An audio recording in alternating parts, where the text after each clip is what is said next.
Avancer, je vais beaucoup moins loin que M. Chomsky. La explotación de los países pobres por los países ricos debe cesar. The major problem people throughout this country are confronting is the problem of racism. Durante séculos, Brasil ficou de costa para a América do Sul, olhando para os Estados Unidos. Olá a todas e todos que estão ouvindo mais este episódio do Storycast. Meu nome é Gabriel Jacomazzi, eu sou mestrando em História pela URGS e estou aqui ao lado do meu querido storycaster Kelvin Silva, que agora é mestre, recentemente sagrou-se mestre em História pela PUC. Estamos aqui também com o nosso querido storycaster Guilherme Zabel, que está fazendo sua primeira participação num episódio de bate-papo, e também do nosso excelentíssimo professor Dr. Emiliano Unzer, nosso especialista em História da Ásia, que tem um projeto muito incrível no Instagram e no YouTube de História da Ásia. Boa noite a todos. Boa noite, Gabriel. Já queria iniciar, então, fazendo aqui o nosso apelo de sempre aos nossos apoiadores. Nós temos, então, o André Zabel e a Kátia Miller, que nos apoiam pelo Apoia-se, e é um convite que eu estendo, então, a todos para manter o Storycast ativo, para que a gente possa continuar fazendo o nosso trabalho da maneira que vocês conhecem. Então, convido a todos a conhecer lá no Apoia-se, todas as modalidades que nós temos e também certos modelos de premiação, inclusive, de apoio. Então tá, o tema da nossa conversa de hoje com o professor Emiliano Unzer é justamente essa data que vai marcar os 20 anos do 11 de setembro, daqueles atentados do 11 de setembro na cidade de Nova York, nos Estados Unidos. Mas não só exatamente esse contexto, mas tudo que decorre dele, Se a gente pensar nos últimos 20 anos, como isso marcou a história do século XXI, a questão da guerra ao terror nos Estados Unidos, questão dos desenvolvimentos das guerras no Oriente Médio, e mais recentemente, evidentemente que está em pauta, a questão do Afeganistão, que está na boca do povo. Então, agora eu passo a palavra para o professor Emiliano Unzer, inicialmente se apresentar, depois o Kelvin vai ter algumas perguntas. Prezados, tudo bem? Para mim é um enorme prazer, carinho de sair com o Kelvin, com o Gabriel novamente, com o pessoal do Storycast. Eu sou professor Emiliano Unzer, eu sou pesquisador na parte de História da Ásia e tenho o objetivo aí de tornar não somente algumas publicações e livros da área disponível, Isso vocês encontram na Amazon, mas também vocês podem encontrar mais de uma centena de aulas que eu já tenho gravado, acumulado no meu canal do YouTube. Vocês só bastam botar Emiliano Unzer, vocês podem achar de maneira gratuita lá. Bom, eu estou aqui junto com o Kelvin e com o Gabriel para refletir um pouco junto com vocês a respeito dos acontecimentos do Afeganistão. Na verdade, o Afeganistão é uma construção relativamente recente, construção política geográfica, no sentido das suas fronteiras forem basicamente definidas, embora haja algumas contestações, com o Tratado de Rawalpindi, em 1919, porque até então, no século XVIII, século XIX, e não pretendo me delongar a respeito da história passada, que é absolutamente fascinante, mas o Afeganistão, ele se conforma, ele sedimenta nas suas fronteiras, basicamente com acordo com os britânicos da Índia em 1919. Dessa época, decorre algo que vai marcar primeiro a nossa compreensão do Afeganistão, que vai ser o estabelecimento assinado com os britânicos, que vai se chamar a Linha Durand, em 1897, com um diplomata britânico, em que estabelece um limite com a fronteira noroeste da Índia britânica. Veja, essa região era chamada de fronteira mesmo, uma província chamada Fronteira Noroeste pelos britânicos na Índia. Então, os britânicos na Índia, eles buscaram negociar com o regente afegão da época, para definir essa demarcação dessa linha do Durand, em que ela primeiro se via como uma região de fronteira. Então, os britânicos enxergavam essa região quase como as margens da civilização, uma região de fronteira, portanto. Então, daí você já vem na mentalidade britânica racista da época de que era uma espécie de fronteira da civilização. Segundo, que eu acho que é importante retermos aqui a informação, é de que essa região era habitada por muitos que falavam uma língua que tem uma ramificação, através de uma série de ramificações, das línguas irânicas que falamos, tem uma origem que se consolida hoje na região da antiga Pérsia, que vai ser o Pashtun, o Pashto, e vai definir um grande conjunto de famílias e clãs que se enxergam como falantes e pertencentes a essa etnia Pashtun. Essa linha do Han, ela vai ser uma espécie de clivagem, ela vai fraturar uma parte para o reino do Afeganistão, da época, 1919, 1897, melhor dizendo, e uma parte vai ficar da Índia Britânica. Né? Essa parte da Índia Britânica, sabemos depois, em 1947, que após a partição, vai virar o Paquistão. Então tem um contingente grande de paxtuns que vão viver no que hoje é o Paquistão. O restante vai ficar para a região mais ali a oeste, vai ficar no que hoje é o Afeganistão. Retenho essa informação porque eu acho que ela é importante para vermos os desdobramentos posteriores. Então, ao longo do século XX, depois de 1919, nasce com reconhecimento dos britânicos, é o primeiro, talvez o mais importante tratado do nascimento do Afeganistão moderno, em 1919. É um país que é uma monarquia, que depois vai implementar uma constituição através de várias sucessivas tentativas. É uma dinastia que remete a um líder pashtun, que vai começar com um pashtun que serviu a um dos maiores conquistadores do século XVIII, que é pouco conhecido aqui no Ocidente, de origem, que era muito persianizado, embora seja afegão. Isso é uma coisa que marca muito a história do Afeganistão, a influência da cultura persa, ali já na fronteira mais a oeste, que vai ser o Ahmad Shah Durrani. Ele vai servir ao Nader Shah, o lendário Nader Shah. E aí, quando o Nader Shah ele tenta reviver a dinastia safávida do Irã, na Pérsia da época, do século XVIII, quando ele morre, há um desmembramento, e na região do Afeganistão, o Durrani ele estabelece uma dinastia, meados do século XVIII, que vai se chamar dinastia Durrani. Vai ser a última dinastia do Afeganistão. Ela vai terminar apenas em 1973. Vai ser o último dos Durranis, o último dos pashtuns que vão ter aí o poder, a coroa afegã.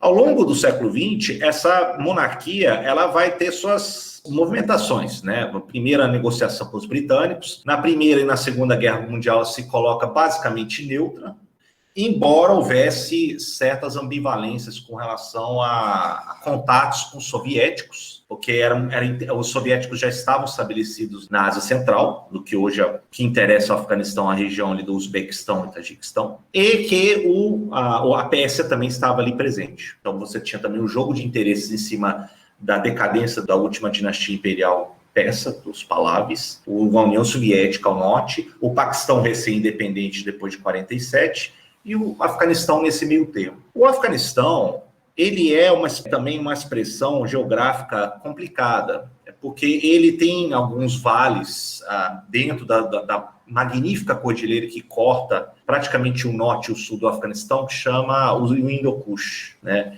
O Hindu-Kush, ele é uma cordilheira magnífica, mas ao mesmo tempo tem algumas passagens. E através dessas passagens que povos da Ásia Central vinham e chegavam no norte da Índia. Inclusive muitos invasores que estabeleceram dinastias ali no norte da Índia. Um dos passagens mais famosos seja de Khyber, entre outros. Então, uma região que tem magníficas montanhas, tem algumas planícies, tem alguns desertos, a região ali do Baluquistão bem ao sul, no Vale do Helmand. E logo ali ao sul, perto do Hindu-Kush, estabelece algumas cidades que são lendárias na história afegã.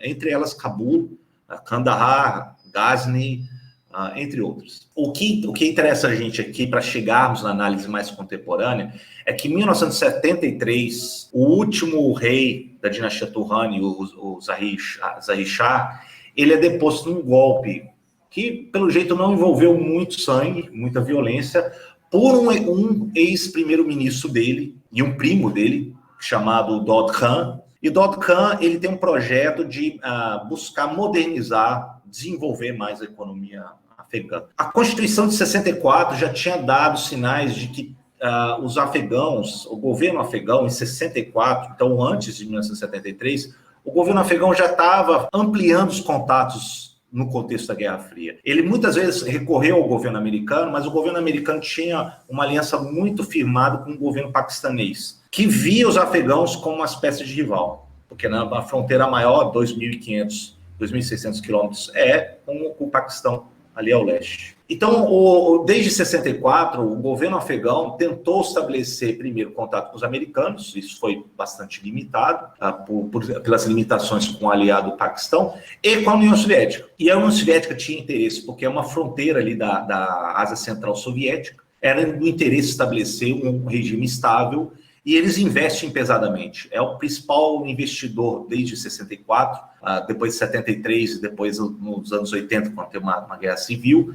O governo soviético implementa uma série de infraestruturas, de estradas, de usinas, abre-se escolas e universidades, né? Por exemplo, a Politécnica vem, o curso de engenharia vem do governo soviético, embora algum outro governo da Alemanha, da França, também tinha aberto algumas universidades. Isso é interessante para o Afeganistão, porque começa a criar algumas cidades, vida urbana, frente à vasta maioria camponesa. Retenham essa informação da vasta maioria camponesa, interiorana, porque até os anos 80, você tinha em torno de 80% da população afegã era camponesa, rural. Hoje você tem 70 e poucos, se não me engano. Você tem hoje, os dados atuais, depois de 20 anos de ocupação americana, você tem em torno de 75% da população afegã analfabeta. E isso é um dado muito interessante. Primeiro, é muito interiorano e analfabeto.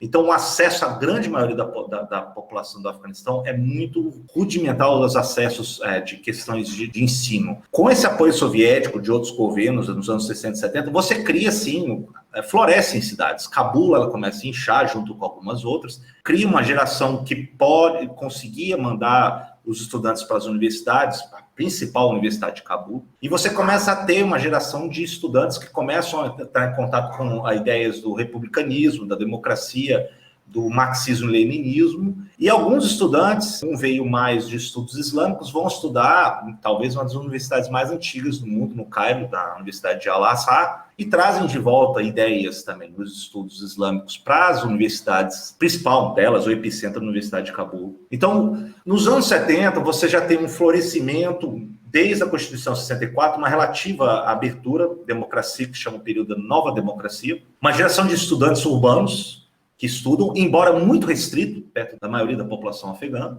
E depois de 73, Dod Khan ele dá um golpe, derruba o último rei da dinastia Turrani, o que, enfim, não tem uma grande repercussão para a sociedade. E de 73 em diante, Dod Khan, ele atravessa uma série de problemas. Primeiro, existe uma resistência grande no meio interiorano, né? Eles começam a enxergar que foi interrompida uma sucessão de pashtuns que estavam no poder na dinastia Turrani. Segundo, que ele começa a isolar e alienar cada vez mais as cidades, a vida urbana do meio interiorano, né? Então, e também tem a crise que vai assolar todo mundo, dois choques do petróleo dos anos 70 e afeta duramente a economia afegã nos anos 70. Então, em 73, esse é o cenário que a gente precisa compreender primeiro. E aí, em 78, começa a ter uma série de manifestações de oposição a Dod Khan, que estava no poder, né? Já era uma república, ele estava no poder, estava começando a ficar cada vez mais desgastado, e movimentos, sindicatos, movimentos estudantis, intelectuais das cidades começam a se organizar, junto com também rebeliões, movimentações populares no interior, de maneira não unificada, nem no interior, nem nas grandes cidades. E um deles, o mais organizado, serão alguns estudantes que tinham fundado, e depois vai ter uma racha nesse movimento, o Partido Popular Democrático do Afeganistão, com inspiração marxista-leninista. Aí você vai ter um ramo que vai ser o Pashran, que vai ser o Standart, que é um pouco mais moderado e elitizado, e o Khalq, que seria o mais ligado à população, às massas, né? Principalmente os operários hazaras, que trabalhavam nas usinas, nas fábricas em Cabul, nas grandes cidades, entre outros. E aí eles se organizam e aí eles derrubam Dod Khan do poder em 78 e implementam a Revolução Saur. E essa revolução, ela vai ser uma tentativa de implementar um regime alinhado a Moscou, embora o governo soviético não tenha participado diretamente dessa mudança de poder. Na verdade, foi uma coisa muito endógena, foi muito interna do Afeganistão. E quando eles derrubam Dod Khan inclusive chega a reagir à entrada no Palácio Presidencial, o Palácio Ark, e aí quando ele tira a arma, os militares alinhados aí com o PPDA, o Partido Popular Democrático do Afeganistão, mata o Dod Khan. E aí você tem, então, a entrada desse governo marxista-leninista.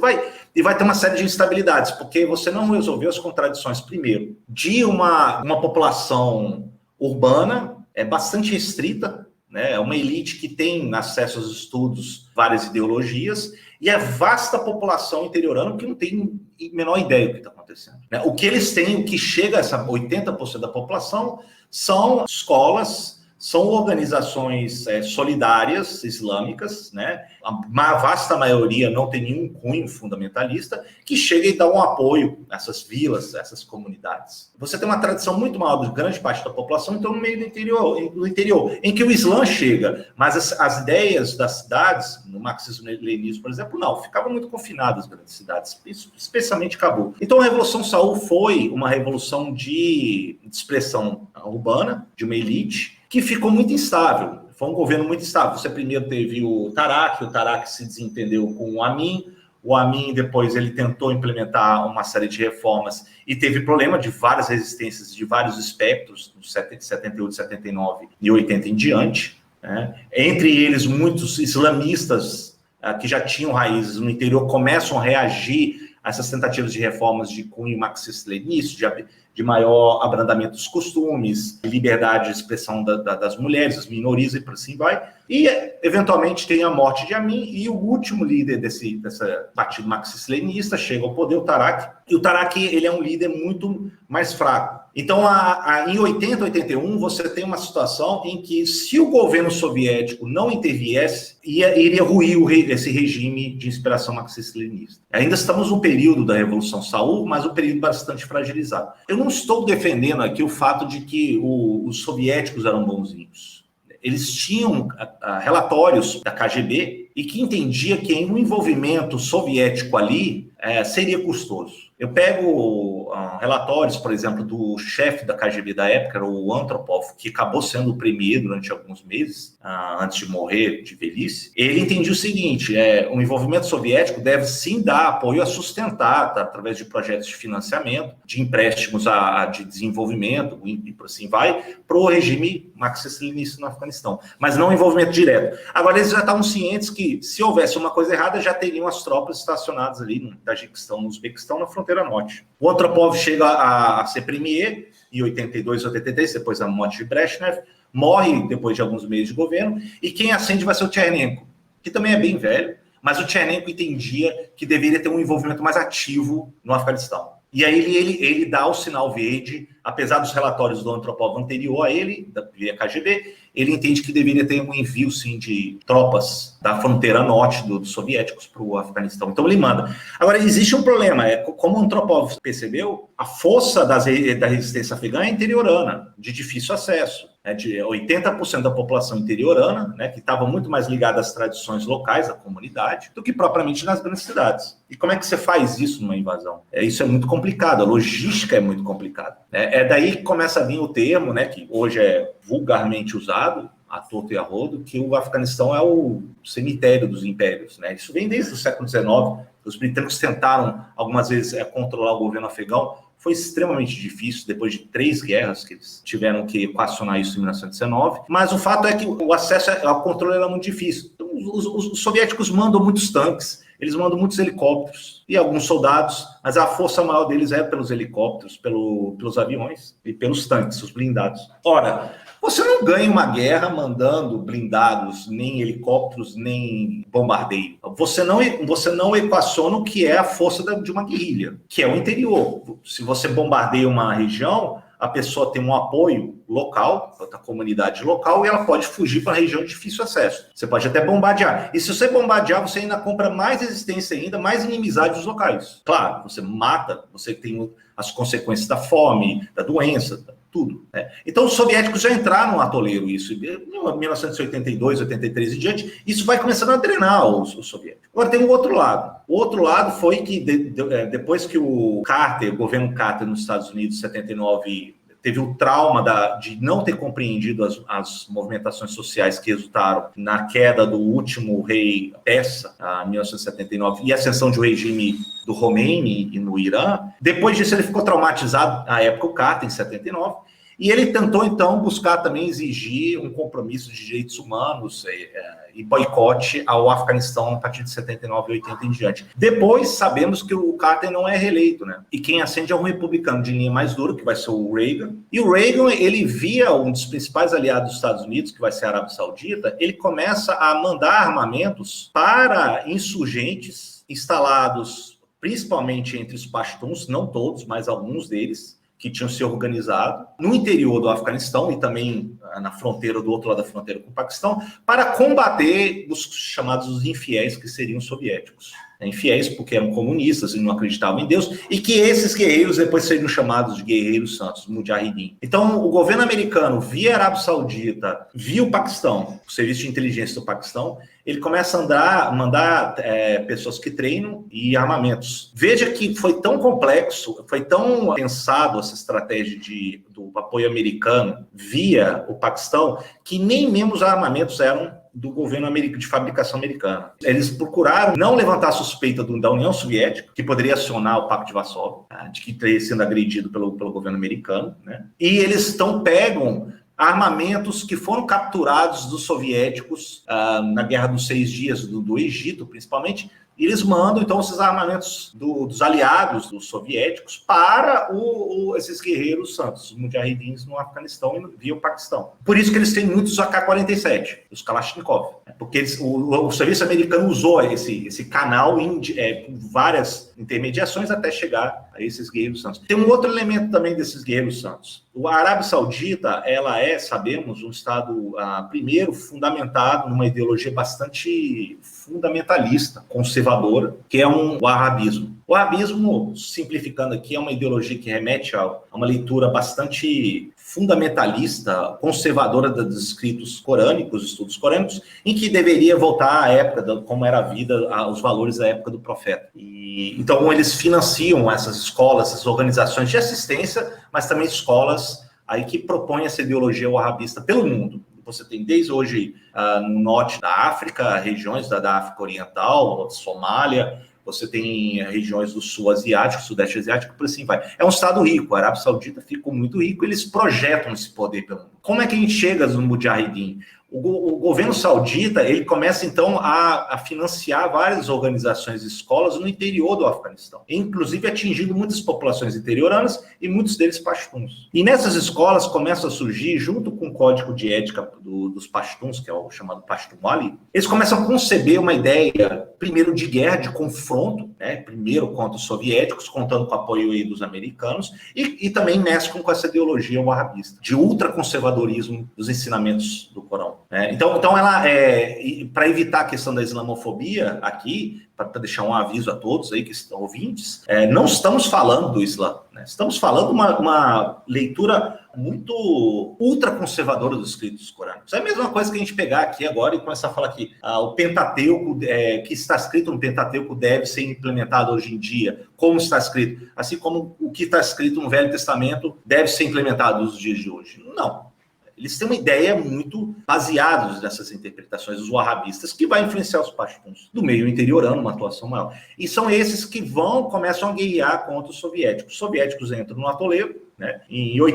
Depois o Gorbachev chega ao poder, em 85, um aliado do Andropov, que questionava o envolvimento, inclusive, e o custo das tropas soviéticas no Afeganistão, e ele começa a dialogar com Reagan. Estamos aí entrando já num período aí que vai resultar no final da Guerra Fria. E nisso ele começa a negociar a retirada dos soviéticos. E em 88, 89, você tem a finalização dessa retirada dos soviéticos. Alguns interpretam isso como um dos fatores para a queda do regime soviético, inclusive, né? E isso vai gerar também mudanças na Ásia Central, aquelas que faziam parte da União Soviética ali, e o Afeganistão. Agora, com a retirada dos soviéticos, você tem um problema. O que vai vir depois? E é o que estava já em formação já desde 78, 79, 80 em diante, que são guerrilhas que se estabelecem, inundados por armamentos, muitos vindos com a ideologia aí do wahhabismo, enfrentam, são treinados pelos americanos, pelos paquistaneses, apoiados pelos serviços de inteligência paquistaneses, e começam a ocupar. Só que são vários líderes, eles não têm um consenso entre eles. Então, depois de 88, 89 e 92, com a queda de Rabbani, que vai ser o último do Partido Marxista-Leninista do Afeganistão, você tem um período de guerra civil. São vários líderes, várias guerrilhas. Não somente a questão de qual liderança vai predominar na hegemonia. Você tem uma liderança muito baseada na etnia dos tajiques, no norte. Inclusive, talvez um dos últimos heróis do Afeganistão que pediu uma coesão maior, que vai ser o Ahmad Massoud, né, o Leão de Panjshir, né, o do Vale de Panjshir. Os uzbeques vão ter também aí Dastum, ali da região norte também. Haverá os Hazaras, que são xiitas, que foram muito perseguidos depois pelo Talibã. Então, eles nem sequer são sunitas, e são muito pobres os Hazaras. E alguns têm até o Irã, no primeiro momento, pós-79, tentou treinar eles, mas deu terrivelmente errado. E você tem os Pashtuns, que é a maioria, grupo étnico predominante, 40% da população afegã. Eventualmente, você tem uma guerra de 92 até 96, quando uma organização entre os Pashtuns, que vai ser os estudantes, que começam a se organizar numa coesão política ideológica com veio de confronto dentro das fronteiras do Afeganistão, principalmente, que vai ser o que vem da palavra Talibã, que é Talib. Talib é estudante, né, em Pashtun. Mas isso aí, eles já tinham começando a predominar nessa guerra, num cenário de guerra civil, em 94, quando eles estabelecem uma base segura em Kandahar. Tem, inclusive, um famoso episódio, que foi até apareceu na BBC depois, que o líder que funda o Talibã, que vai ser o Mullah Omar, ele entra num santuário que escondia supostamente o manto do profeta, e ele entra com esses seguidores deles armados e ele exige ver esse manto, né, que vem desde o século XVIII, quando o primeiro regente dos Turhanes tinha supostamente pego esse manto de Samarcanda. E aí ele abre o manto e ele começa a exibir no telhado desse santuário, em Kandahar. E tudo começa a chegar a ele como sinal de que agora vão vir os novos tempos para o Afeganistão. Isso em 94. Em 96, eles começam a predominar, o Talibã começa a predominar boa parte do Afeganistão. Não que tenha eliminado outras partes, nem o Dashtun, dos Uzbeks, nem o Massoud em Panjshir, eles ainda estavam guerreando. Mas em 96, quem predominou em boa parte, depois de uma série de anos e anos de guerra civil, vai ser o Talibã em 96. Esse é chamado primeiro governo do Talibã. Vai ir até mais ou menos 2001. E é nesse período que começa a ter a grande visibilidade na mídia ocidental. Aí eles trazem aquela bagagem do wahhabismo, né, junto com a questão do Pashtunwala, o código de valores deles, em que eles começam a implementar isso também nas grandes cidades. Ou seja, são pessoas interioranas. Eles não compreendem, não entendem as grandes cidades, né? As grandes cidades são alienadas do processo, do grande cenário afegão interiorano. E eles começam a implementar essa série de questões, inclusive das minorias. Os Hazaras são perseguidos, assim como os tajiques, os uzbeques, e questão também com relação a aqueles que eles viam como não aderiam aos princípios do wahhabismo suficientemente. Mulheres eram impedidas de trabalhar e sair de casa, e por assim vai. Você sabia que o Storycast agora está na plataforma Apoia-se? O Apoia-se é uma plataforma que te permite ajudar financeiramente os projetos que você mais gosta. A partir de R$2, você já ajuda muito o Storycast a continuar crescendo e se expandindo, além de desbloquear recompensas exclusivas do nosso podcast. Quer saber mais? Acesse o nosso link na bio ou apoia.se/Storycast. Então, 2001... Você tinha já antes de 2001, você tinha uma situação que estava vindo, um movimento que o Talibã não tem envolvimento nisso, que é um movimento global, jihadista que se fala, de outros lugares do mundo, e com certo apoio dos sauditas, que tem muito dinheiro, eles começam a apoiar movimentos que vão combater infiéis, kafir, né, pelo mundo. E entre eles, um deles vai fundar várias organizações, um deles vai, inclusive, lutar contra os soviéticos, com um certo apoio da rede Haqqani, dos Talibã, que vai ser um jovem engenheiro de uma família milionária saudita, que vai ser Osama Bin Laden. O Bin Laden e a organização Al-Qaeda, ele não é afegão, né? Na verdade, é um movimento jihadista, então vem de fora. É um movimento transnacional, né? Pan-islamista e extremamente fundamentalista também. Mas ele não pertence ao solo afegão, não é. Inclusive, quando a Al-Qaeda quando o Bin Laden começa a tentar escapar, depois que ele foi condenado no Sudão, onde ele viveu muito tempo, e depois daqueles atentados contra as embaixadas americanas na Tanzânia e no Sudão, ele vai tentar achar um abrigo em outros lugares. E aí, alguns membros da rede Haqqani, do Talibã, oferecem abrigo a ele no Afeganistão. E aí, em 96, ele foge para lá. Ele começa a treinar e traz com ele recursos dos sauditas e também alguns membros da Al-Qaeda. Tudo isso vem à tona depois com o ataque de 11 de setembro. O 11 de setembro, o governo recém-eleito do George W. Bush, ele quer vingar de maneira unilateral quem foi responsável pelos ataques em 11 de setembro no solo americano. E de maneira unilateral e revanchista, eles vão para cima da organização que reivindicou ser o responsável pelos ataques, que vai ser a Al-Qaeda. e o líder estava escondido ali no território afegão, de acordo com relatos do Serviço de Inteligência paquistanês. Então eles foram para cima. Então é uma espécie de Golias contra Davi.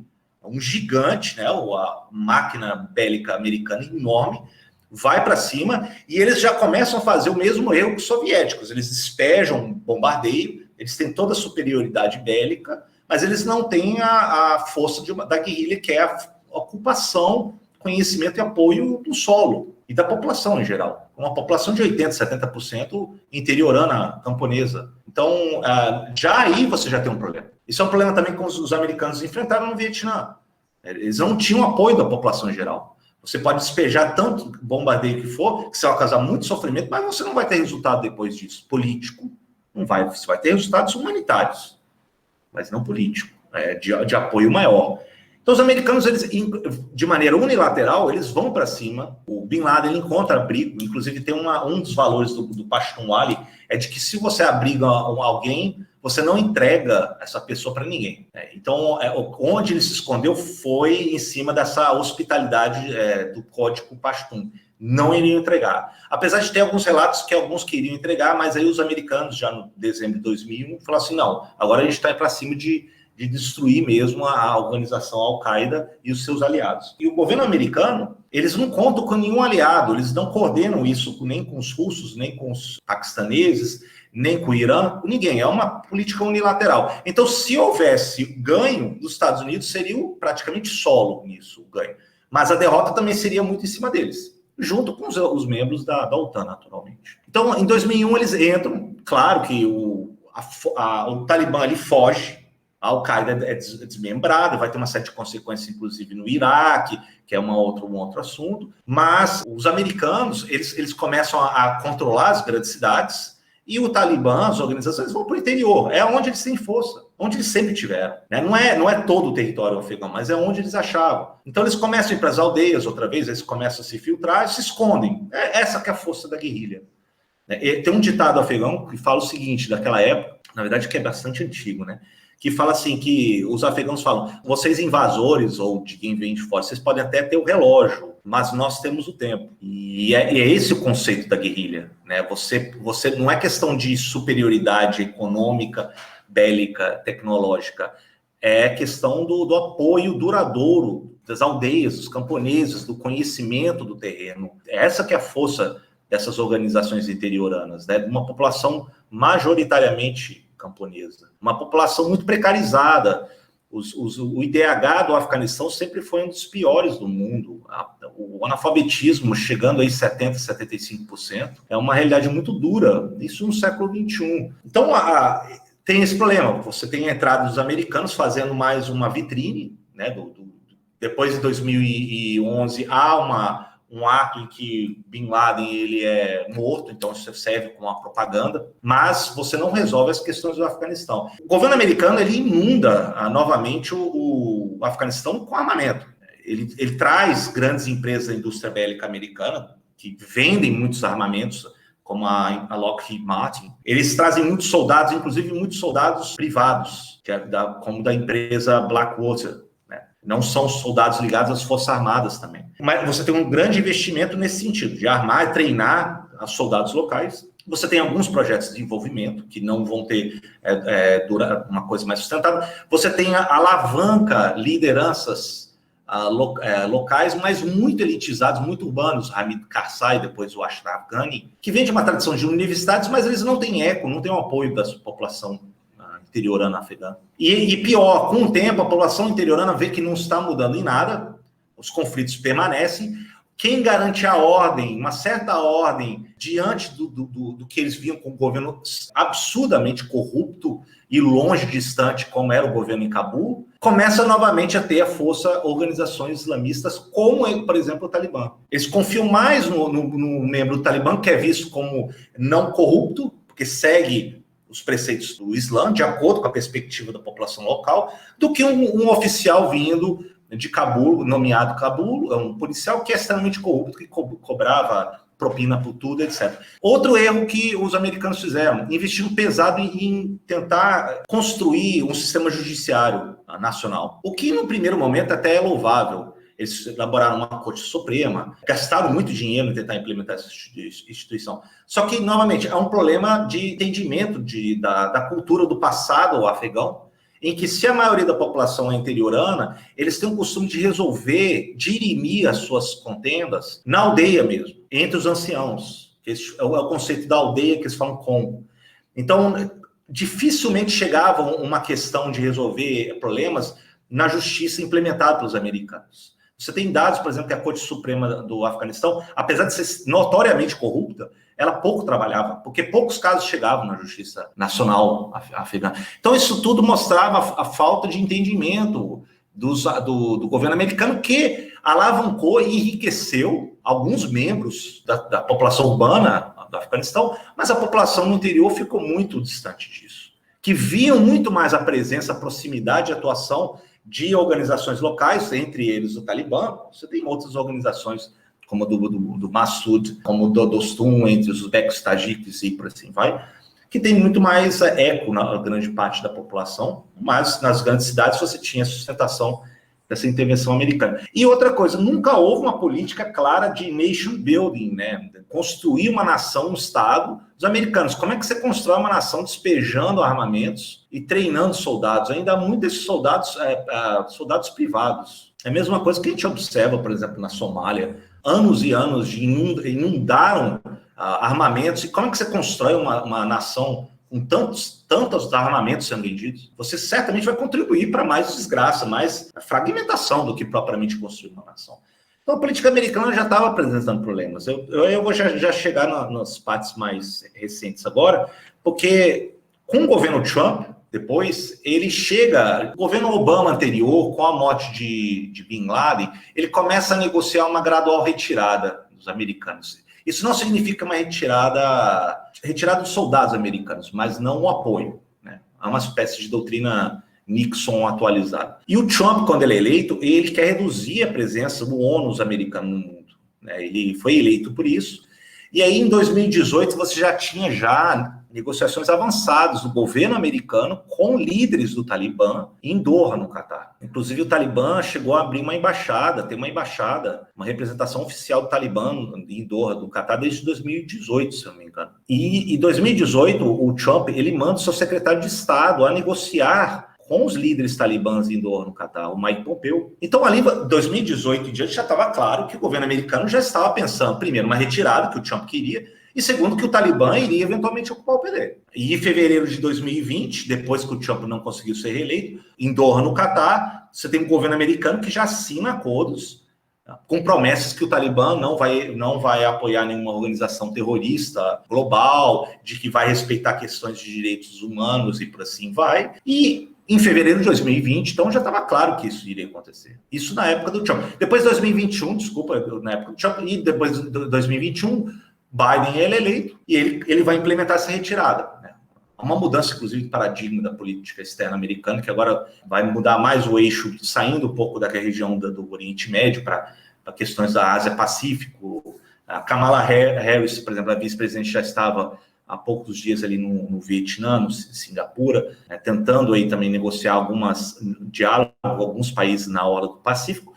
Ainda se discute isso, não se sabe. Mas o fato é que Biden, ele concorda, ele quer retirada e ele planeja para, depois de 20 anos aí dos atentados de 11 de setembro, retirar completamente a presença americana, 20 anos de ocupação, que pouquíssimos benefícios trouxe para larga parcela da população afegã, né? E aí acontece que o Talibã já começa a sair das bases interioranas, começa como Mao Tse-tung fez na China, ou no Oceano de Peixes, eles começam a rodear e eventualmente ocupar pouco a pouco e inundar as cidades. O Talibã faz isso, a força dele vem no interior e ele começa a ocupar Ghazni, a Mazar Sharif, a Kandahar, a base deles. E depois o Palácio Presidencial em Cabul cai em 15 de agosto de 2021. Para os olhos da população em geral, isso foi uma espécie de tragédia, né? Um evento trágico, inesperado, mas não, isso já tinha sido anunciado desde fevereiro de 2020. O governo americano sabia disso.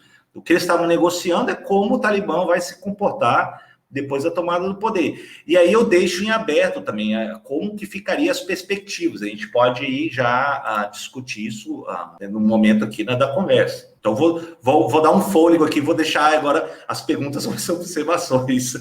Perfeito, professor. Acho que a sua apresentação foi brilhante. A gente fica muito honrado de te receber aqui mais uma vez. É muito bom mesmo nós termos uma expertise tão grande, né, de alguém que conhece tanto sobre a Ásia, podendo conversar conosco. E todo esse breve histórico, né, que o senhor traz sobre a história do Afeganistão e a história recente, mais particularmente, evidentemente que evoca uma série inumerável, né, de questões. Uma delas que eu particularmente vim pensando, né, durante a sua exposição, é com relação às próprias contradições, né, internas do Afeganistão, campo-cidade, e a maneira como isso também acaba se relacionando com as invasões, né, tanto soviética quanto depois estadunidense. A minha pergunta é tanto com relação à ocupação soviética como com a ocupação estadunidense. Nós parece que temos um modelo de transplante, né, de certos elementos ocidentais numa sociedade que, evidentemente, não o é. Minha pergunta, então, vai nesse sentido, assim. Qual é a expectativa dessas potências, né, ao tentarem transplantar uma série de questões que são exógenas, né, à cultura, enfim, à sociedade afegã? O que eles querem com isso, né? Que ganhos eles terão com isso? E também, emendando, e eu acho que já é uma consequência mesmo da primeira pergunta, por que isso não pode dar certo e por que isso, evidentemente, né, jamais, possivelmente, irá dar certo? Bom, Kelvin, eu acho que tanto com o envolvimento, a decisão do Chernenko de mandar tropas soviéticas era no sentido, era um pensamento muito mais belicista do governo soviético, do Chernenko, tá? O Andropov e depois Gorbachev tinham um entendimento muito mais sofisticado de você tentar manter uma linha de financiamento a sustentar um regime que surgiu no Afeganistão, embora muito limitado nas grandes cidades, que era um partido de inspiração marxista-leninista. O Chernenko, ele faz uma espécie de atravessa o Rubicão, não tem mais volta, porque ele manda as tropas e ali você acha uma resistência massiva da população interiorana, junto com a oportunidade que os americanos enxergaram de mandar, então, fortalecer guerrilhas para combater os soviéticos. Na minha leitura que eu faço hoje, essa política soviética estava fadada ao fracasso. Ela seria muito mais interessante manter uma leitura de sustentar um governo que chegou por meio endógeno, que foi o PPDA em 78, que foi a Revolução Saur. Não houve envolvimento na Revolução Saur de potências estrangeiras. Então, a leitura soviética de sustentar esse regime poderia dar certo, não se sabe.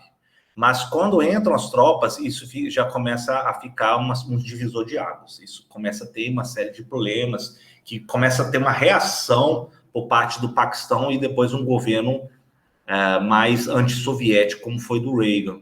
Então, isso já foi primeiro uma falha dos soviéticos, do Chernenko, principalmente Chernenko.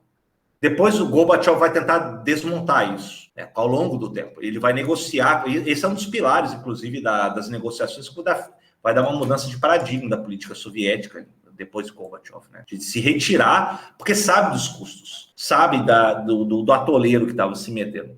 Claro que vai envolver um número de mortes, e o Reagan aproveita essa oportunidade para intervir. Então, o interesse americano do Reagan, primeiro, era antissoviético, de tentar já dar um golpe de graça num regime que já estava apresentando problemas, em 85 e diante. Os soviéticos, pelo menos, tinham o entendimento de que era necessário segurar um regime, ou uma estabilidade na sua fronteira sul. Então, é até mais compreensível entender o que os soviéticos fazem, porque ali você já tinha as repúblicas soviéticas do Uzbequistão, Tajiquistão, então ali você tem um interesse muito mais imediato do que os americanos, que estão do outro lado do Atlântico, do Pacífico, muito longe. Daí percebemos que também a hegemonia americana ela é muito maior do que a soviética, né? Já começa a ficar muito maior. Ela consegue projetar para outras regiões, coisas que os soviéticos já estavam tendo limitações. É até famoso a declaração que o Gorbachev faz com o Mengistu Mariano na Etiópia, em 89, que o Marian, com o regime do DEC na Etiópia, falou assim, olha, preciso do seu apoio, e o Kobachev falou assim, olha, não temos mais condição, acabou. Então, primeiro temos essa realidade. Houve um partido de inspiração marxista-leninista. Isso não significa que foi a mão do governo soviético que colocou o PPDA no poder em 78. Isso é uma leitura, eu acho que é muito mais correta e honesta. Agora, eles vão se envolver depois, e vai ter uma série de problemas, e a reação que vai vir dos americanos. Agora, os americanos, eles já estavam lidando com uma situação de instabilidade que não interessava eles no primeiro momento, durante o período Clinton, embora houvesse relatos da inteligência americana via o serviço de inteligência paquistanês, de que tem problemas, mas você tinha mais uma condenação apenas humanitária, de 96 até 2001. Né? E é claro que tinha realmente questões muito pesadas, né, de questão do tratamento de minorias, das mulheres e por assim vai, mas você não tinha nenhuma política americana de intervir ali no Afeganistão. Agora, quando 11 de setembro de 2001 aparece, 2 dias antes de 11 de setembro de 2001, daqueles eventos, o maior líder que poderia ter um diálogo maior, sem ser do Talibã no Afeganistão, que vai ser o Ahmad Massoud, líder dos tajiques, o leão do Panjshir, do Vale do Panjshir, que hoje ainda é um bastião que resiste contra o Talibã, tá? Que tem muitos tajiques lá. O Ahmad Massoud, 9 de setembro de 2001, ele foi morto. O Talibã também, ali no Afeganistão, talvez para a Al-Qaeda, perceberam que tinha que matar ele para tentarem chegar numa situação depois do que iria acontecer em 11 de setembro. É muito estranho isso, porque 2 dias antes ele foi morto.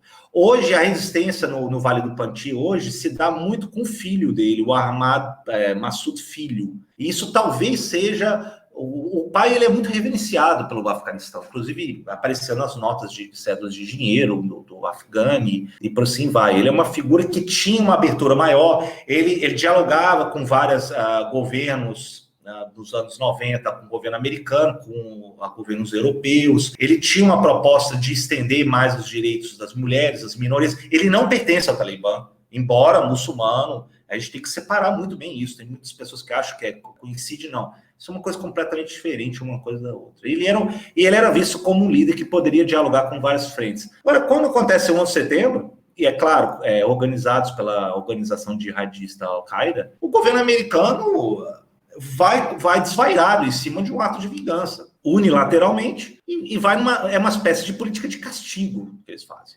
Então, eles vão para cima, via o apoio do Serviço de Inteligência Americana, e despejam armamento e treinam forças policiais, forças militares. As empresas e a indústria bélica americana entram no Afeganistão, e depois de 2001 em diante, e isso vai produzir uma série de efeitos. Uma política de armamento, ela vai produzir um desastre em termos sociais, em termos políticos do Afeganistão. Há uma injeção de dinheiro grande. Na verdade, você tem 1 a 2 trilhões, boa parte indo para a parte bélica, mas também para alguns projetos de desenvolvimento, mas eles não encontram sustentação e pior, né? Ela é implementada por um governo muito corrupto. Eles desviaram muito dinheiro. É nessa época que você tem o infame banco, o Banco da Kabul, que ele fica muito rico. As pessoas que enriqueciam nessa corrupção, os líderes afegãos, depois de 2001 em diante, isso inclui o Hamid Karzai, o Ashraf Ghani, eles mandam os dinheiros para os bancos nos Emirados Árabes. Então isso tudo não traz nenhum benefício para a população afegã. E essa força, esse é o sustento dessas guerrilhas, dessas forças, nem sempre tão radicais, que são ignoradas pelo governo afegão. Se você não resolveu isso, você não resolve, 20 anos não foi resolvido, e hoje veio à tona novamente, com a retirada americana, você irrompe novamente uma organização que está lá enraizada, várias organizações estão enraizadas no interior do Afeganistão.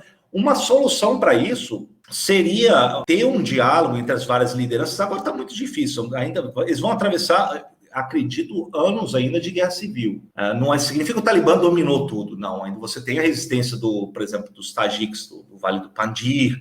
Você vai ter também a organização de uzbeques ali na fronteira norte.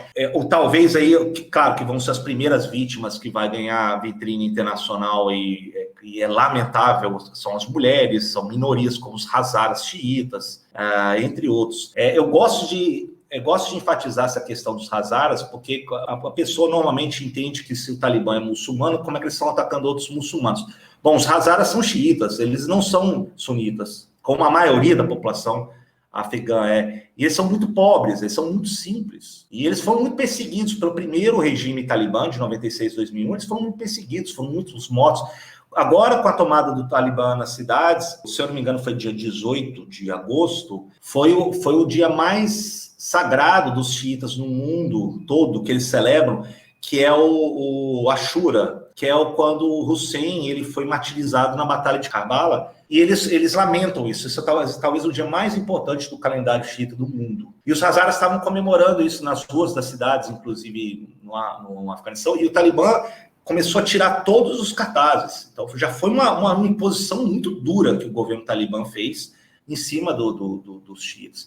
A questão das mulheres, existe organizações de mulheres afegãs que elas pedem apoio. Elas não é uma questão apenas de passividade, que devemos falar, olha, pobre coitada delas, elas são obrigadas a usar aquelas vestimentas. Ora, eu acho que vai muito além da questão das vestimentas. Primeiro que a vestimenta pode ser uma expressão religiosa cultural da pessoa, se não for por opressão. Então, não significa uma capa da Veja saiu um tempo atrás, que bota a Estátua da Liberdade e um niqab falando, olha, agora veio a opressão. Ora, o niqab é uma expressão cultural, não é um significado de uma barbárie.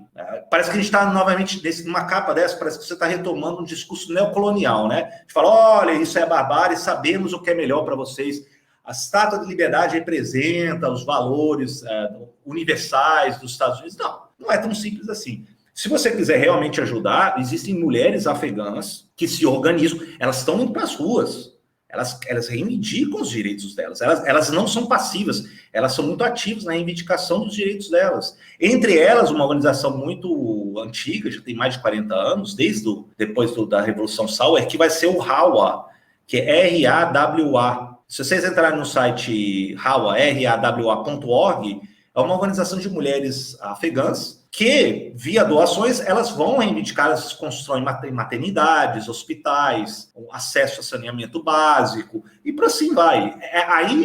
Você ajuda muito mais do que simplesmente chegar e condenar uma capa lamentável dessa, na revista Veja, de que elas são as pobres coitadas, tadinhas, etc. Não, você tem que ir muito além disso, é muito mais complexo do que isso. Agora, a perspectiva daqui para frente, Kelvin, eu vejo, é muito sombria, tá? Eu vejo uma guerra civil, que ainda não vai se solucionar, porque pulverizou-se novamente as autoridades, né? Novamente não, sempre esteve. Agora vai vir à tona várias organizações que vão tentar guerrear entre si. E uma realidade de contexto totalmente diferente do que foi em 96. Não estamos mais em 1996, estamos em 2021.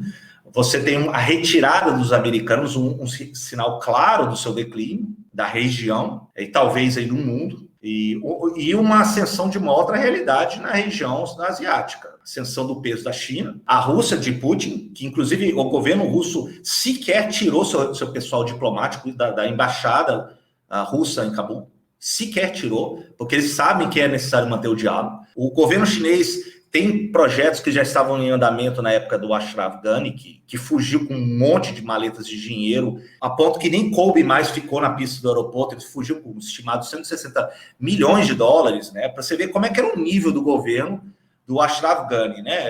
Isso na época da ocupação americana. Mas você tem a China interessada em manter os investimentos na mineração, você tem grandes reservas de cobre, de lítio, de cobalto, de terras raras que se fala.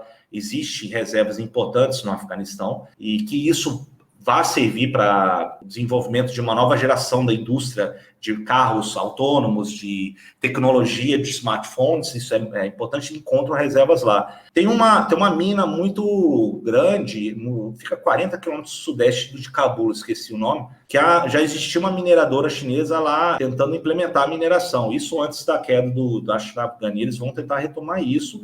E, claro, no projeto chinês do Xi Jinping, né, do grande cinturão e rota, isso vai incluir já inclui o governo paquistanês, e agora eles vão tentar, via aí o corredor Uaca, chegar ali na fronteira junto com o governo afegão. O Irã também ganha nisso, apesar de ser xiita, ele vai ter uma voz maior também nas proximidades, né, principalmente com a retirada americana, e interessa ao governo iraniano estabelecer boas relações numa fronteira extensa no leste do Irã. E o Paquistão. O Paquistão também tem aí uma upper hand, né, uma mão que ganha, porque existe uma organização que está ligada aos paxtuns, e muitos paxtuns vivem também do outro lado da fronteira, aí no Paquistão. Haverá uma reacomodação de força, e eu acho que o Talibã vai ter que abrir negociações com essa realidade.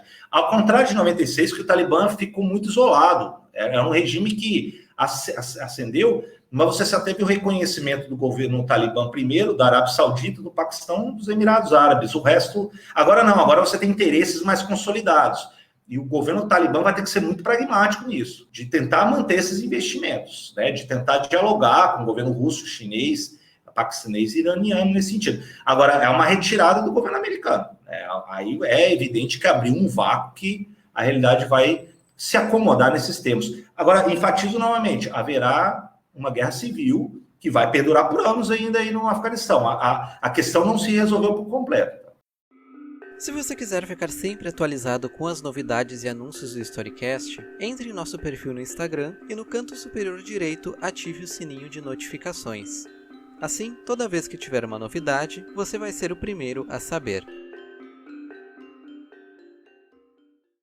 Professor, excelente explanação, excelente aula, né, que o senhor está dando aqui pra gente também e pro nosso público. Eu tenho uma pergunta aqui que eu estava formulando e que vai de encontro a que o Kelvin fez, né? Ele estava falando anteriormente sobre essa ideia de translado de um modelo de Estado, digamos assim, né, para o território do Afeganistão, que talvez não se adequasse à questão do costume local, ou à questão cultural, à questão religiosa, enfim, toda essa questão. E basicamente, eu estava pensando, o senhor antes mencionou aquela expressão que se tornou um pouco lugar comum, né, de cemitério de impérios, que eu acho que tem muito a ver também, está relacionada com essa ideia. Porque das maneiras que tem sido utilizada essa expressão recentemente, especialmente se a gente olha a mídia, por exemplo, é para passar a ideia de que é um lugar ingovernável, de que é um lugar que não tem como estabelecer um governo minimamente democrático, respeitando direitos humanos, enfim. E isso é bem falacioso, né? Acho que a própria ideia de cemitério de impérios acaba sendo falaciosa porque esse sempre foi um lugar de trânsito, né? Muito intenso, desde períodos muito antigos. A gente pega a própria Rota da Seda, questão dos viajantes, e que não era, isso é um território único, fechado desde, como você mencionou antes, 1919, né? Território, um Estado nacional, assim, digamos. Então, a minha pergunta para o senhor é para a gente dar essa olhada mais para o passado, né? Que povos já estiveram já passaram por esse lugar ao longo dos séculos, medievo, antiguidade, e como que a gente quebra esse estereótipo? Excelente questão também. Realmente, olha, eu sou, como vocês, eu sou historiador. Eu falo que a mãe história, ela nos ensina a ir além do imediatismo, né?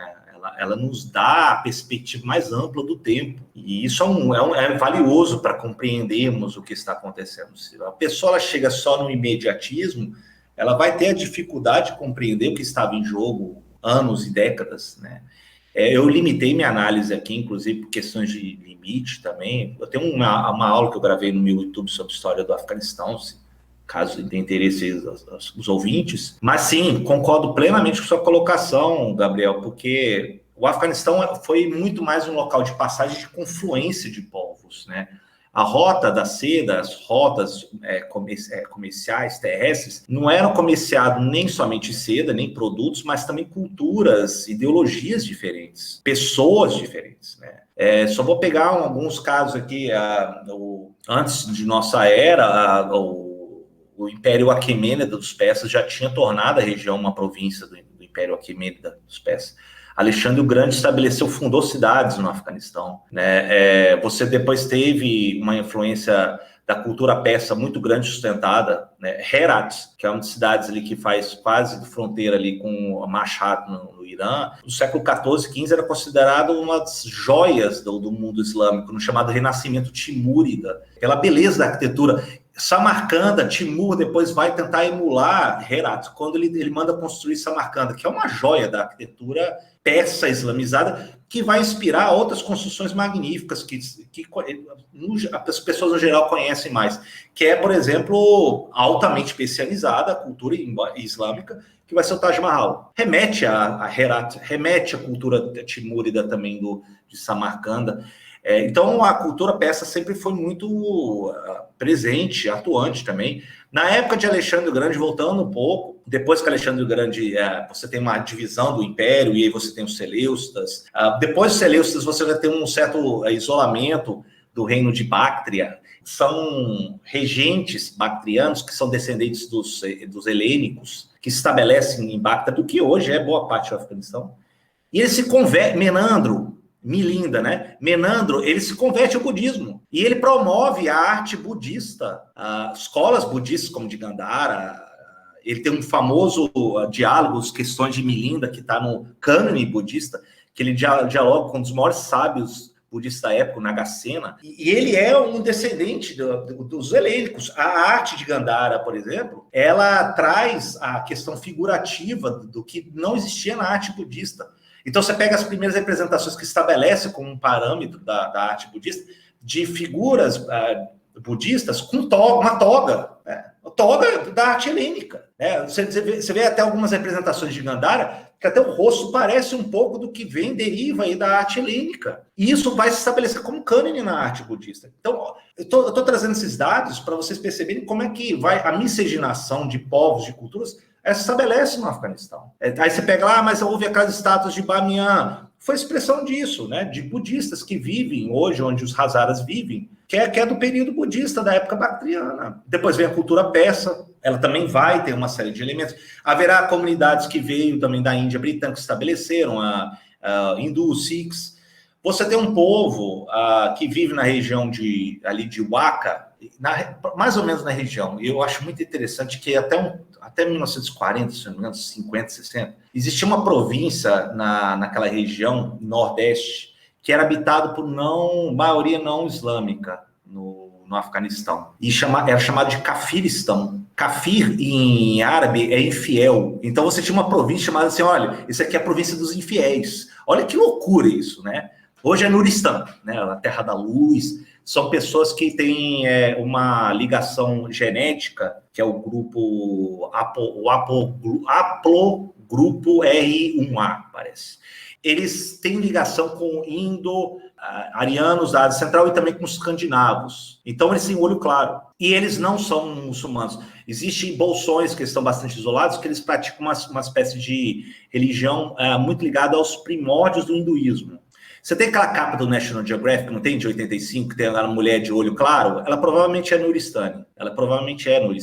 E a capa veio daquele momento porque eles foram dos primeiros que começaram a se rebelar e se organizar de resistência contra os soviéticos. Então, a National Geographic colocou uma figura de uma mulher Nuristani. Fala, olha, que absurdo que está colocando, mas existe subjacente a questão da resistência de um povo oprimido pelos soviéticos, numa capa da National Geographic, né? E por assim vai, né? Por isso que é sempre bom contextualizar as imagens que vemos, né? Essa questão do modelo, que eu acredito que, por exemplo, existe uma tradição que eu acho que tem que ser trabalhada pelos afegãos, primeiro de construir uma nação. Isso cabe a eles trabalharem. Você falou muito bem, Gabriel, dessa questão de ser considerado o túmulo de impérios. Isso é profundamente ofensivo por uma nação, né? Você simplesmente remete como se fosse uma espécie de local de barbárie, de pretensões civilizatórias que teria aí o seu fim no Afeganistão. Ora, não vejo nada de lisonjeante nisso com relação ao Afeganistão. Eles têm tradições próprias. Os Pashtuns, por exemplo, eles têm uma tradição, em muitos interior do Afeganistão, de que eles reúnem assembleias dos anciãos, que são os chamados Digar. E os Digars eles funcionam bem, dirimir as questões, desentendimentos, dívidas. Normalmente eles resolvem nessas assembleias. E depois, com o tempo, tentaram estender isso via nacional. Só que nem todos os povos têm esse costume. Então, eles vão ter que construir isso bottom-up, da raiz para cima. Isso que vai ter sustentação de um governo afegão que gradativamente vai ter uma larga negociação com lideranças locais para entrarem num consenso, né, de lideranças. Não sei se eles vão chegar tão cedo com relação a isso. Agora, se entrar um país despejando armamento, treinando soldados, isso certamente não é lição 101, não é como você construir uma nação. Então era atender muito mais o interesse imediatista dos americanos e também de alavancar a indústria bélica americana, favorecer empresas de soldados privados como a Blackwater, que mandou muitos soldados, isso sim, e teve certamente dividendos para a indústria americana isso. Agora os americanos vão ter que repensar a sua estratégia, né? Ela não é sustentável, não foi sustentável ao longo do tempo. E a tragédia vai se abater em cima da população afegã. Se eles vierem com embargo, vai ser pior ainda. Porque como alguns anos atrás, eu fui além de Cuba também, mas eu fui no Irã e eu vi os efeitos de como o embargo ele começa a deteriorar uma economia. É muito pesado. A população em geral sente muito os efeitos de um embargo econômico. Você pode até tentar mirar o governo, mas você vai atingir a população em geral. Se fizer um embargo, eu acho que vai ser muito pior os efeitos ainda do que vai restar aí do futuro do Afeganistão. Então, mas eu não tenho nenhuma bola de cristal, naturalmente, então não tenho como saber o que vai vir daqui para frente. Eu lamento muito, talvez uma certa dose de ingenuidade, mas eu acredito que a morte do Ahmad Massoud, por exemplo, em 2001, talvez seu filho consiga fazer isso, não sei, mas ele era considerado uma figura nacional, né? Mas ele já morreu em setembro de 2000, então agora estou tendo que trabalhar uma figura de projeção nacional para o futuro aí do país. Mas excelente colocação, essa questão realmente é muito ofensiva, essa ideia de cemitério de impérios, né? É uma coisa muito negativa, né? Como se eles não tivessem uma história. E é interessante a gente ir além desses imediatismos, mostrar a escola de Herat, mostrar, por exemplo, um dos maiores, os lendários jardins de Babur, que foi depois para conquistar o norte da Índia. Ele queria ter sido regente como Timur foi de Samarcanda, e ele, frustrado, ele não conseguiu, então ele estabeleceu uma capital em Cabul e construiu os jardins de Cabul, os lendários jardins de Cabul. São lindos, né? Você tem o Santuário de Ali em Massara el-Sharif, que é considerado uma das joias da arquitetura islâmica. Então, o Afeganistão vai muito além do que estamos vendo aí, né? Então, é interessante a gente resgatar a cultura e a história do Afeganistão. E sua questão faz muito bem isso, né? A gente relembrar isso, né? O Afeganistão não é apenas guerra civil, não é apenas Talibã, é muito mais do que isso. Excelente. Eu gostaria até de reforçar, né, o agradecimento dos colegas, porque a tua fala é realmente brilhante. Estou te conhecendo hoje, então muito prazer. Já pegando carona em todas essas questões que a gente estava trabalhando, né, como esse termo de cemitério de impérios, tu trouxe que ele remete à barbárie, né, acho que ele remete muito à construção do outro, né, o cemitério de impérios é aquela terra distante, misteriosa, onde os impérios se encerram. E até linkando com o que o senhor trouxe também sobre contextualizar as imagens, né, porque essas interações, geralmente bélicas, enfim, entre Ocidente e Oriente, elas têm uma questão muito ligada não só à mídia, mas à visibilidade dessas coisas, né? A gente pega e até tem uma mudança de contexto agora. A gente pega um Vietnã em que a visibilidade do que estava acontecendo levou a população, de modo geral, a querer o fim daquilo e a retirada das tropas. Agora a gente vê uma visibilidade do que está acontecendo, levando a população em geral a criticar a retirada de tropas, né? Acaba sendo um contrário. E aí, muito além da mídia, né, eu vejo que ajuda muito nessa construção de gerar opiniões de pessoas que não estão realmente embasadas. Acho que além da mídia, a gente tem também o cinema, né? A gente estava tratando do pós-11 de setembro e me veio à mente aqui, não é logo após, mas pós-11 de setembro a gente tem em 2006 o filme 300, que aparentemente não tem tanto a ver, mas que se tu for ler nas entrelinhas ali, ele é bastante claro, né, na questão do Ocidente versus Oriente, vai ter falas e cenas tratando do Oriente como essa coisa mística e exaltando o Ocidente pela razão e liberdade, etc. E a gente tem um filme de 2008, que, se eu não me engano, inclusive ganhou o Oscar, que se chama literalmente Guerra ao Terror, né? E vai ser aclamado aí pela crítica. Então eu não sei se tu poderia, de repente, nos trazer um pouco mais também, eu sei que tu não tem a bola de cristal, né? Mas de como, de repente, o cinema, né? Além da mídia, o cinema vai trabalhar esses acontecimentos agora, ou como influenciou a partir de 2001, de repente. Professor, eu queria fazer um complemento à pergunta do Zábel, porque já que estamos falando de imagens, imaginários, é impossível também não lembrar dessas imagens aí que tanto circularam né, recentemente sobre as pessoas se jogando nos aviões, né, se agarrando de qualquer maneira possível para tentar se salvar de um regime perigoso e tudo mais. E aí eu também me pergunto, né, o que essas imagens evocam? Né? Evidentemente que a pessoa que não, enfim, né, não conhece a história do país, não tem algum resumo geral de compreensão sobre o que está acontecendo, pensa, bom, são pessoas que estão tentando, cidadãos afegãos que estão tentando desesperadamente se salvar diante de um regime selvagem, terrorista, etc, etc. E não se pergunta, evidentemente, quem são essas pessoas que estão fugindo, não se perguntam a quantidade de apoio que o Talibã pode ter, sobretudo, né, agora que o senhor evidenciou, no interior também. Enfim, né, como que também, né, fazendo esse complemento à pergunta do Zábio, essas imagens hoje circulam e o que elas evocam? Olha, são questões muito, muito prementes, muito importantes que vocês estão trazendo.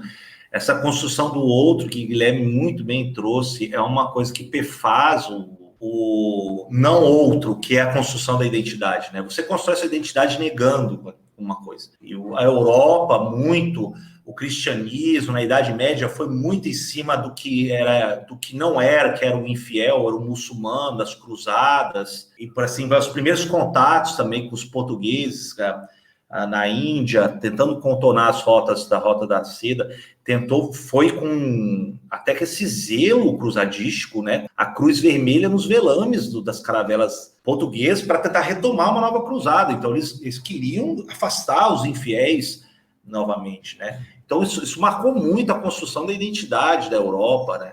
E negando o outro, né? Então, via-se o outro no sentido, olha, eles são muçulmanos.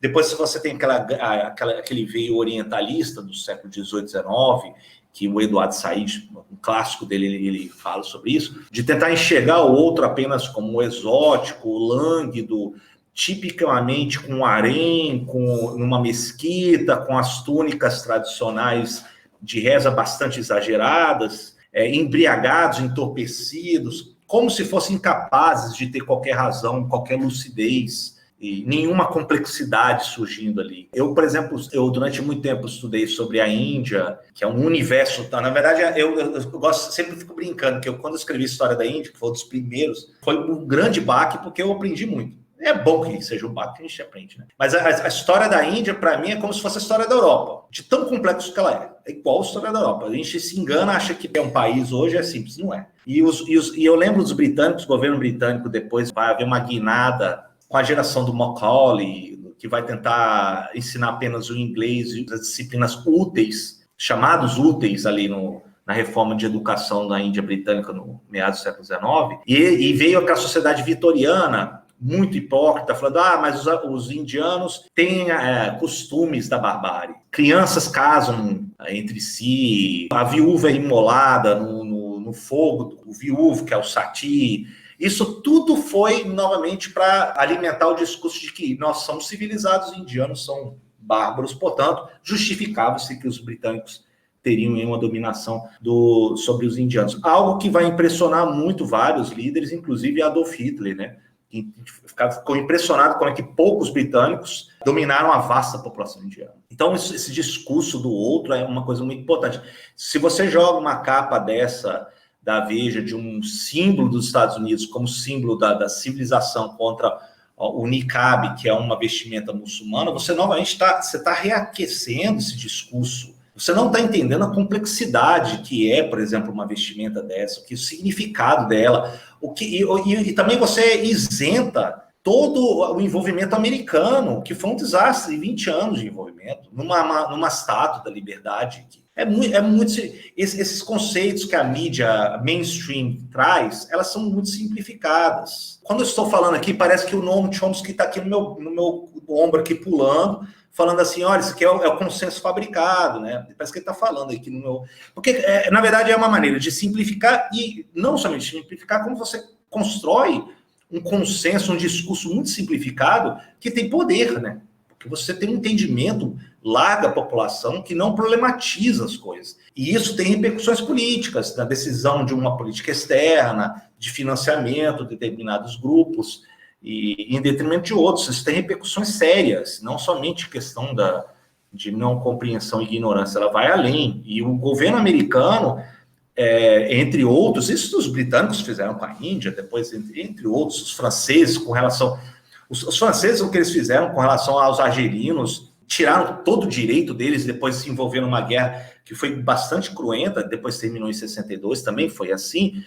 Os americanos no Vietnã e também os americanos agora no Afeganistão, parte do discurso de você desqualificar o outro, simplificar o outro para, de uma maneira, depois de justificar um ato de poder, de dominação. Então, se você não resgata, como o Gabriel trouxe à tona muito bem, se você não resgata a história, a cultura desse povo, você acha que eles simplesmente são aquele jeito que deve, então, vir armado e deve oprimir o regime fundamentalista, Talibã, etc.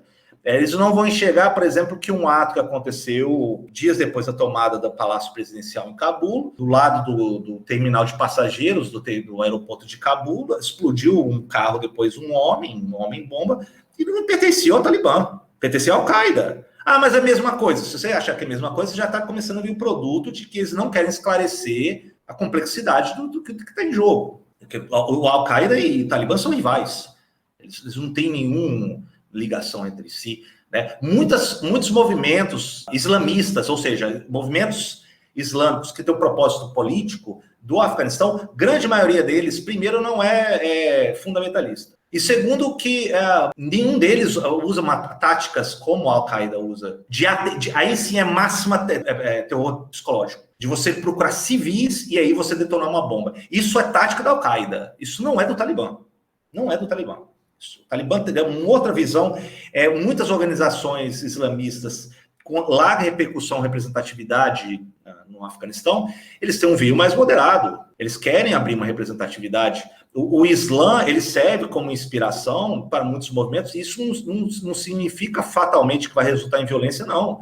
A Sharia, por exemplo, hoje, a grande maioria da população muçulmana, ela se baseia, e ela foi sustento ideológico, jurídico, do campo civil, penal, político, durante séculos na história do Islã. Ele não se resume apenas a chegar a cortar a mão de um ladrão. Isso é uma coisa que já é anacrônico. Somente os wahhabistas na Arábia Saudita que entendem assim, que, por sinal, é o principal aliado dos Estados Unidos da América, a Arábia Saudita. E eu não vejo a mídia ficar batendo em cima do regime saudita hoje. Eu não vejo. Não vejo. Eu não vejo também a mídia, pelo menos aqui no Ocidente, mostrando que a Arábia Saudita é um dos principais compradores da indústria bélica americana e que estão lançando isso sobre a população iemenita hoje. Isso não se fala. Agora, eu vou falar das outras regiões. As imagens que vocês estão trazendo aí, importantíssimo. Por exemplo, as imagens estão muito no aeroporto de Cabul, né? E as fronteiras terrestres, a população que não tem dinheiro para chegar em Cabul e nem tem dinheiro a ter um passaporte, que a maioria da população afegã não tem, né? Porque é muito caro. Agora não tem nem sequer emissão de passaporte nesses tempos. Eles vão para as fronteiras terrestres com o Paquistão. A mídia ocidental não mostra. Só mostra no aeroporto de Cabul. Por quê? Porque você tem alguns ocidentais ali em Cabul, mas nas fronteiras terrestres não tem nenhuma mídia chegando ali. Então é uma coisa que a gente tem que tomar muito cuidado, né? A gente tem que tomar muito cuidado, a gente tem que olhar. Eu sempre uso uma metáfora que veio da literatura persa, mas isso entrou depois na literatura hindu, que é a metáfora de um elefante e vários cegos para tocarem uma parte do elefante e eles escreverem o que era. São 8, 10 cegos, e cada um toca uma parte do elefante, e um estava tocando a perna do elefante e falava, isso aqui é um tronco de árvore, né? E o outro tocava a orelha e falava, isso aqui é uma folha de bananeira. E o outro, o rabo, falava, isso aqui é uma corda, e por assim vai. E o que essa metáfora diz? Diz que a realidade ela é complexa, ela tem várias facetas, várias perspectivas. Cabe a você juntar os relatos desses vários cegos para tentar entender melhor a realidade. Se você depender de um pacote de notícias da France Press, Reuters, BBC, CNN, você vai ter uma visão muito parcial. Tente ver outro lado, da Al Jazeera, por exemplo, que inclusive eu acho muito interessante, embora nenhum é dono da verdade. O Press TV, canal internacional iraniano, também é um outro relato. A CCTV chinesa, a RT russa, entre outros. Você, botando mais perspectivas, vai começar a complexificar a sua percepção do que está acontecendo no Afeganistão. Se você depender só de uma ou outra agência, que aqui parece que alimenta a nossa percepção midiática, que grande parte da população, você vai ficar refém de um discurso que remonta aí a um discurso neocolonial, orientalista, de negar a subjetividade ao outro, negar o ativismo do outro, né? A gente fala assim, olha, mas existe aqueles filmes que falam, olha, pobre coitado da criança, pobre coitado das mulheres. Sim, mas elas são seres ativos, são sujeitos na história, elas têm o direito de lutar e elas lutam. Escutem elas, não vá com o seu discurso para entender. Elas têm um discurso, elas sabem o que elas precisam. Então, se a gente começar... Existem casos, claro, que foram emblemáticos, que foram terríveis, né? Mas não se simplifica apenas algum caso ou outro de atrocidade, né? Inclusive da menina Malala, que sofreu aquele abuso no Paquistão. Mas se você esgotar apenas naquilo, você está ficando muito míope naquela questão, mas você não está entendendo a complexidade das coisas que estão... Então, nós acadêmicos aqui, nós professores, sempre temos que problematizar, apresentar um quadro complexo que é, por exemplo, o Afeganistão. Muito além de ser um mero túmulo de impérios, né? Perfeito, professor. Muito infelizmente, chegamos ao nosso final da nossa conversa, muito infelizmente mesmo, mas tenho certeza que, pelo menos se depender de nós, né, teremos outros convites aí pela frente. Professor, há uma questão assim, que eu gostaria até em nome do Storycast, né, de ressaltar.